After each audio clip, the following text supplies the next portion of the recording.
హనుమంత అంజనీ సుత సద్గుణవంత శ్రీరామదూత. శ్రీ గురుదత్త, జయ గురుదత్త. తన దివ్య దృష్టితో అంజన యొక్క పూర్వజన్మ చరిత్ర తెలిసి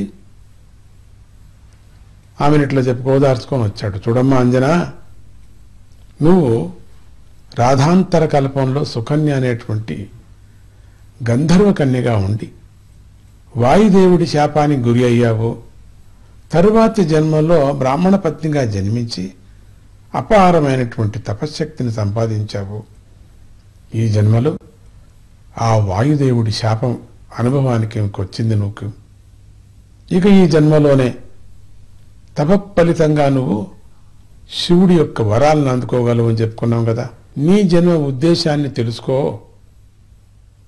దైవయోగానికి అనుగుణంగా నడుచుకోవటానికి ప్రయత్నం చేయాలి కదా. అన్ని తపస్సుల కన్నా అదే కదా గొప్ప సాధన. పరమాత్ముడు ఇచ్చినటువంటి ఆజ్ఞ, దాని అడుగుజాడల్లో వెళ్ళటమే కదా తపస్సు అని చెప్పుకొచ్చాడు తండ్రి.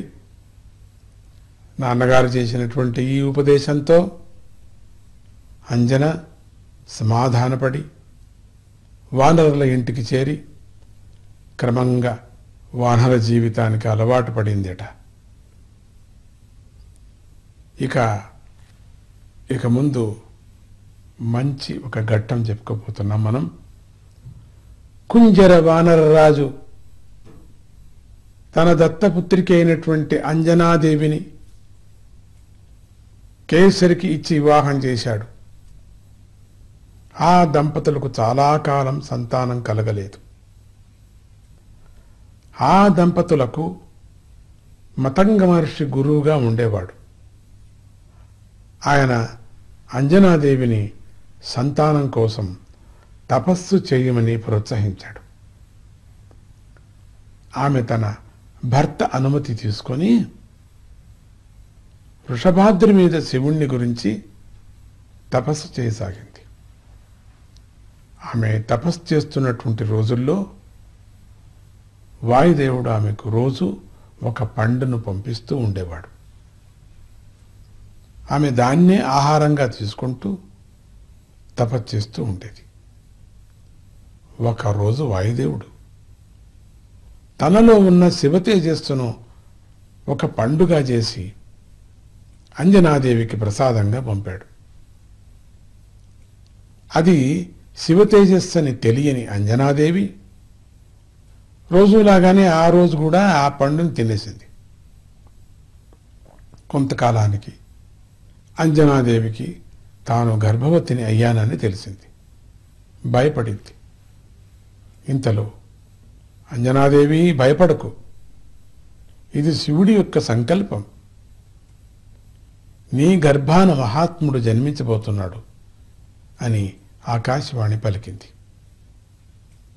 కేసరికి కూడా ఇలాంటి ఆకాశవాణి వినిపించింది. ఆ తరువాత వైశాఖ కృష్ణ దశమి శనివారం మధ్యాహ్నం అంజనాదేవికి పుత్రుడు జన్మించాడు. జై మారుతి. ఆ బాలుడు పుట్టేసరికి అతనికి మెడలో యజ్ఞోపవీతము, చెవులకు స్వర్ణ కుండలాలు, మొలకు పట్టు వస్త్రాలు ఉన్నాయి. అతని దవడలు బాగా పెద్దవిగా ఉన్నాయి. అతడు పుట్టగానే ఆకాశం నుంచి పుష్పవృష్టి కురిసింది. లోకంలో అన్ని చోట్ల శుభశకునాలు కనిపించాయి. ఆకాశంలో ఉన్న దేవతలు సంతోషంతో ఆ బాలుని స్తుతించారు. ఈ విధంగా కారణజన్ముడైనటువంటి ఆంజనేయుడు అంజనాగర్భ సంభూతుడై జన్మించాడు. అతనికి వాలి సుగ్రీవులిద్దరూ మేనమామలయ్యారు కదా. అయితే మరికొన్ని గ్రంథాల ప్రకారం వాలి సుగ్రీవుల జన్మకథ మరొక రకంగా ఉంది. పర్వాలేదు, అది కూడా ఇంకోపారి చెప్పుకుందాం మనం. జై గురుదత్త.